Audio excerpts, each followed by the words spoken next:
I don't know about you, but I can't wait to talk about prog rock after what I endured today.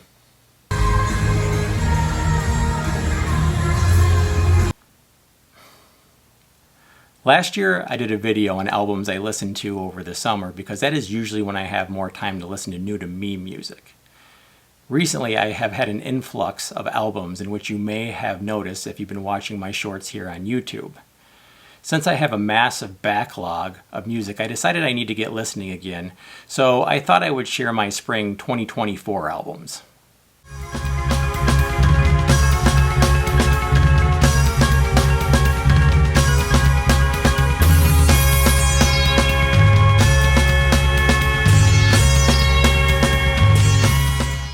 So there are only 5 albums.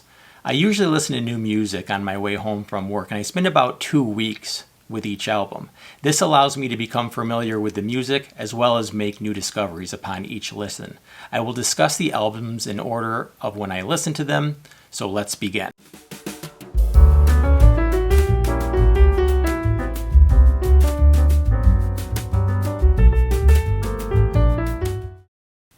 The first album is Argent's self-titled debut album. Much like Traffic I discussed last year, this was part of the original album classics box set. This was actually out of print for a long time and recently released again. As you may know, Argent was started by Zombies keyboardist Rod Argent, joined by his cousin and bass player Jim Rodford, drummer Bob Henrit, and guitarist Russ Ballard. Overall, this album is a good start for a band searching for an identity. Songs like Schoolgirl could have easily fit on the Zombies Odyssey and Oracle album. You may be thinking, why are grown men singing a song about a schoolgirl? Fortunately, the lyrics are about remembering a girl from their school days. Otherwise, that would have been weird. Right, Gene? But when I saw you coming out of school that day. Anyway, the best song on the album is the longest track, Dance in the Smoke, offering great musicianship and vocal harmonies. Argent himself is really an underrated keyboardist, and when given the opportunity really shows off his skills. I am really looking forward to seeing how Argent develops and Russ Ballard's contributions.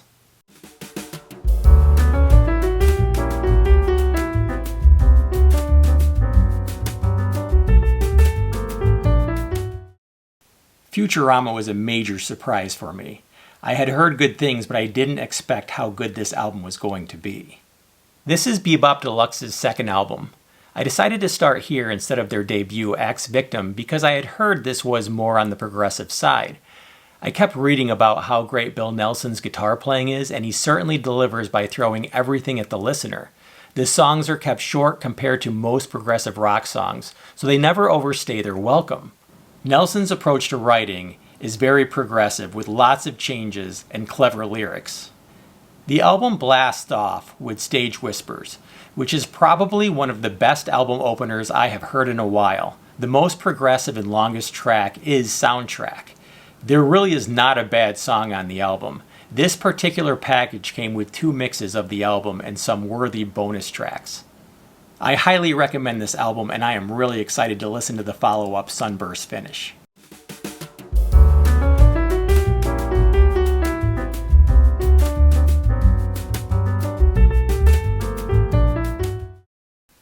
Blast Furnace is a Danish band, and this is their one and only album.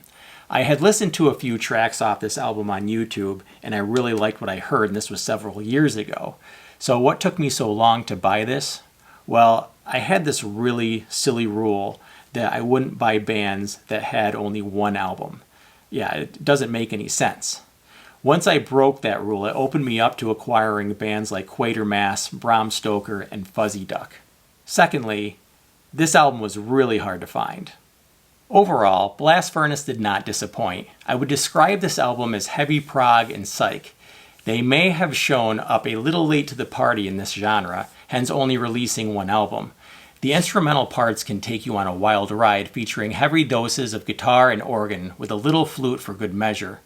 Drummer vocalist Tom McEwen is English and sings in English in what is best described as short lyrical burst. The vocals are different to say the least, but somehow fits the music. The band doesn't always take themselves too seriously. For example, the song Ginger Cake is literally about eating ginger cake.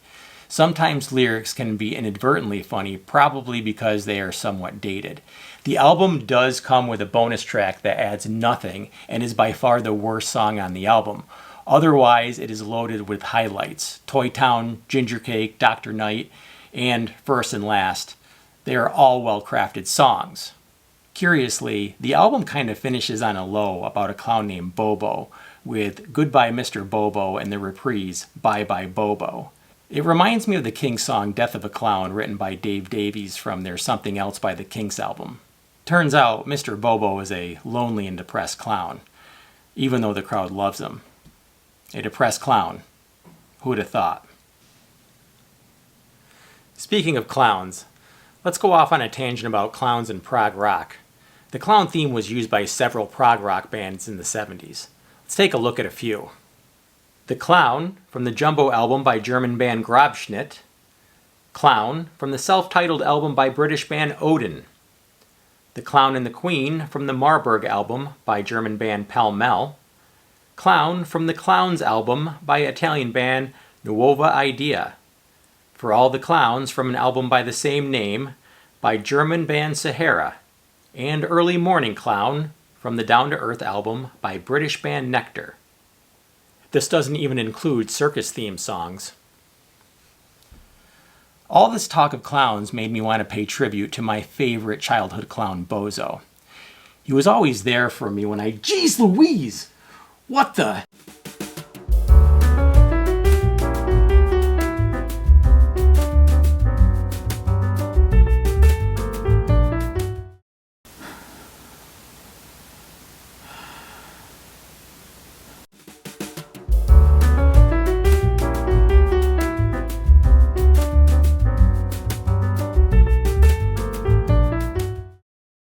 In the past couple of decades, German record label Longhair has released many SWF sessions, including Odin, Amos Key, and Minus Two, just to name a few. These sessions would probably have otherwise been lost to obscurity. This also includes German band Cannabis India. I had heard some of this on YouTube and I really liked it, but I didn't grab it because of that silly rule that I mentioned earlier. It wasn't until recently that YouTuber Graham Allen had recommended it to me, so I decided to find it. It was actually hard to find, but LaserCD.com had it for a great price, brand new. Cannabis India is your classic three-piece organ-driven prog band led by keyboardist Oliver Petrie. Insert your Emerson, Lake and Palmer likenesses here. The songs are all instrumental, and yes, you can hear shades of Tarkus on the second track, Lapis. Like, it is pretty obvious, especially in the beginning of the song. Petrie's organ is very well played and will satisfy any Hammond lover. The album opener, Hand of the King, makes an energetic statement which doesn't let up much throughout the rest of the album.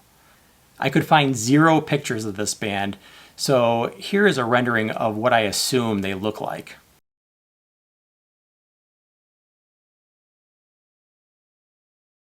Petrie would later form the band Universe, which is included on the CD with 2 bonus tracks, and they are an excellent addition to an already great listen.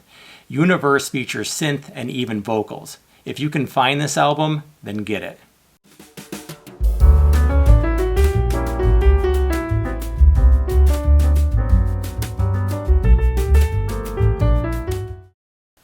I've mentioned German band Triumvirant's Illusions on a Double Dimple as being one of my favorite all-time albums. Triumvirant is a 3-piece keyboard-driven group led by keyboardist Hans-Jürgen Fritz. Insert your Emerson, Lake and Palmer likenesses here. You get the idea.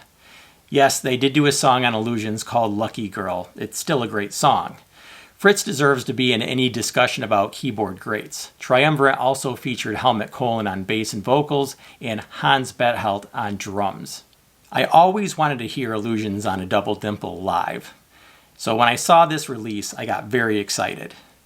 It is an import from Japan, but it was well worth the price. Most of the CD contains a recording in Ultrasonic Studios in New York on October 1st, 1974, hence the title, in which they played Illusions in its entirety. I'm not going to go through all the differences between the studio and live versions, but the band is pretty faithful to the original studio version. There are some slight omissions, but nothing earth-shattering. The female backing vocals are one of those omissions. The CD also contains some tracks from the Spartacus album recorded the following year, which was a nice bonus. The quality of the recording is passable, but not the greatest. I was happy the recording existed to begin with. Illusions on a Double Dimple was originally released as 2 long songs, one on either side of the LP. The CD had them as 2 tracks, so you couldn't really skip around, which was okay because they were intended to be heard as a whole. This live release does split the songs up into different smaller tracks, which was also a nice touch. I do recommend this for anyone who appreciates Triumvirate and listens to it for the sake of posterity. Well, that concludes this video. Thanks for watching. Don't forget to like and subscribe, and now I can get done with that spring cleaning.